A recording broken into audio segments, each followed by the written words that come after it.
ملګرو، آیا تاسو تر اوسه پورې داسې انسان لیدلی دی د کوم لاس چې 1 فوټ لوی وي او څه به پېښ شي که د یوه کس پوستکی د مایع په څېر ویلې شي او که چیرې د یو چا په کور کې ښاپېرۍ پیدا شي نو څه به وشي؟ دوستانو، په نننۍ ویډیو کې د داسې نااشنا انسانانو په اړه خبرې کوم چې د کومو په لیدو به تاسې ډېر زیات حیران شئ. نو راځئ ویډیو شروع کوو. کلیم ملګرو، که چیرې د لاسونو خبره وکړو نو دا زموږ د بدن ډیره مهمه برخه ده. د لاسونو پرته موږ هیڅ کار نشو ترسره کولی. په عادي ډول د عامو انسانانو د لاسونو اندازه د 6 څخه د 2 انچو ترمنځ وي. لیکن آیا تاسو تر اوسه پورې 1 فوټ لاس لیدلی دی؟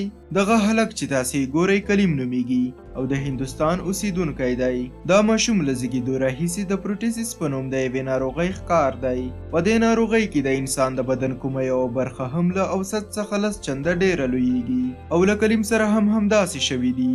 په 8 کلنۍ کې د لاسونو اندازه 14 انچو ته رسیدلې وه او هغه وخت چې د بدن ټول وزن یې تقریبا 21 کیلو و نو صرف د لاسونو او مټو وزن یې 8 کیلو و. کلیم ته د خپلو لاسونو له امله په هیڅ یو ښوونځي کې هم داخله نه ورکول کېده، ځکه د ښوونځي والا به ویل چې د کلیم د لاسونو په لیدلو سره نور ماشومان ډارېږي. له دې سره په کوم ځای کې چې کلیم ژوند کولو د هغې منطقې خلک هم له ده څخه ویرېدل او نوموړي ته یې د شیطان ماشوم ویل پیل کړي وو. کلیم د جامو په بدلولو، د ډوډۍ په خوړلو او تقریبا د هر کار په سرته رسولو کې له ستونزو سره مخ و او تر ټولو لویه خبره دا وه چې هغه به هر وخت د خپلو لاسونو 8 کیلو وزن پورته کولو ته اړ و چې له عمله یې ډېر په تکلیف وو.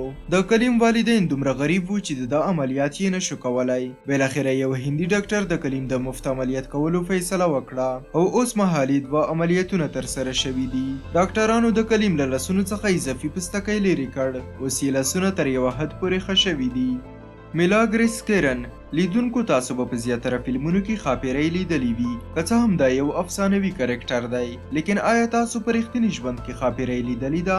دلته چې کومه ماشومه تاسې وینئ نوم یې میلاګریس دی. د دې ماشومې د بدن پورتنۍ برخه د عامو انسانانو په څېر ده، لیکن که چیرې د بدن ښکتنۍ برخه یې وګورئ نو بالکل د یوې ښاپېرۍ غوندې ښکاري. کله چې پیدا شوه نو دواړه پښې له یوې بلې سره نښتې وې، د کومو په لیدو سره چې د یوې ښاپېرۍ په څېر معلومېده. په اصل کې دا ماشومه د مرمټ سینډروم په نوم د یوې ناروغۍ ښکار وه. دا یوه ډېره کمه پېښېدونکې ناروغي ده، په کومه کې چې د پیدا کېدونکي ماشوم دواړه پښې له یوې بلې سره تړلې وي. کله چې دا ماشومه پیدا شوې وه نو ډاکټرانو ویل چې تر ډېره به ژوند ونه کړي، ځکه چې په داسې حالت کې پیدا کېدونکي زیاتره ماشومان په کوچني عمر کې له منځه ځي. مګر دا ماشومه نه یوازې ژوندۍ پاتې شوه بلکې په 14 میاشتنۍ کې ډاکټرانو د عملیات په واسطه د هغې دواړه پښې له یوې بلې څخه جلا کړې او اوس نوموړی بالکل د عامو انسانانو په څېر ژوند کوي. نیک د سمیتسک ملګرو، په دې خبره خو ټول پوهیږو، هر کله چې انسان بوډا شي نو پوستکی یې کش کیږي او مخ یې ګونځې پیدا کوي.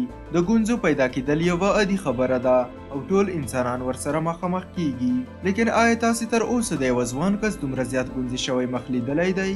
دغه کوم شخص چې تاسې وینئ نیک نومیږي او عمر یې 22 کاله دی. کله چې نیک زیږېدلی و نو د عامو ماشومانو په څېر معلومېدو، لیکن ډاکټرانو په هغه وخت کې د نیک والدینو ته ویلي وو چې زوی یې په یوه نادر مرض اخته دی، کوم ته چې نیورو فیبرومیټریسس ویل کیږي. په دې ناروغۍ کې یو داسې وخت راځي چې د انسان پوستکی پکې ډېر زیات لویږي او بیا هم داسې وشول. کله چې نیک 8 کلن و نو د پوستکي کتلې یې ورو ورو په لویېدو پیل وکړ. اوس مهال یې دغه پوستکي ټول مخ پوښلی دی. که څه هم نوموړي په 3 ځلو عملیات کولو سره د دغه اضافي پوستکي تر کافي اندازې پورې د کمولو کوشش هم وکړ، مګر څه موده وروسته د 2م ځل لپاره یې بیا لویېدل پیل کیږي. له دې ټولو کړاوونو سره نیک هیڅکله هم خپل همت د لاسه نه دی ورکړی او بالکل یو عادي ژوند تیروي.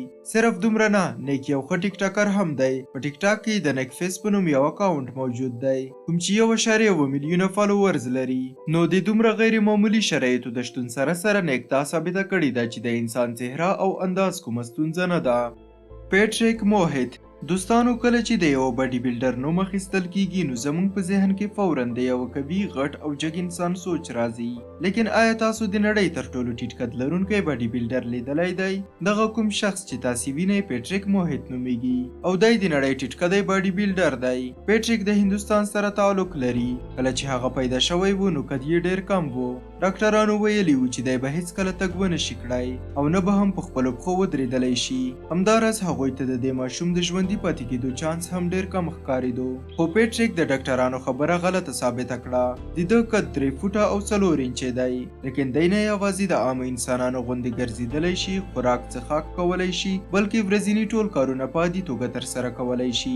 پیټریک له کوچنیتوبه د بډي بلډر جوړېدو سره ډېره مینه درلوده. په 2012 کې نوموړي د بډي بلډینګ په یوه سیالۍ کې په ګډون کولو سره خپل کیریر پیل کړی دی او په 2021 کال کې پیټریک په نړۍ کې د ټیټ بډي بلډر نړیوال ریکارډ ترلاسه کړ او په دې سره یې نوم په ګینیس بوکس اف ورلډ ریکارډ کې هم ثبت شو. اوس پیټریک یو شخصي جیم لري چیرته چې خلکو ته بډي بلډینګ ورزده کوي. نو له دې څخه معلومیږي چې که انسان وغواړي په هر حالت کې د زحمت په ایستلو سره تر هر ځای پورې ځان رسولی شي. دیشانت ادیکري ملګرو که چیرې د حیواناتو په اړه ووایو نو د نړۍ زیاتره حیوانات لکۍ لرونکي دي او په حیواناتو کې دا یوه عامه او عادي خبره ده. لیکن آیا تاسې تر اوسه پورې یو لکۍ لرونکی انسان لیدلی دی؟ د اورېدو څخه دا خبره بالکل ناممکنه ښکاري چې یو انسان څنګه لکۍ درلودلی شي، مګر دا خبره حقیقت ده. دا شخص چې تاسې وینئ دیشانت نومیږي. د دیشانت په ملا باندې بالکل د حیواناتو په څېر له ویښتانو څخه جوړه یوه لکۍ موجوده ده. د دیشانت د والدینو په وینا کله چې هغه پیدا شوی و نو په ملا باندې د ویښتانو یوه غوټه موجوده وه او د ده له لویېدو سره سم یې د ویښتانو لویېدل هم چټک شول او د یوې لکۍ شکل یې غوره کړ.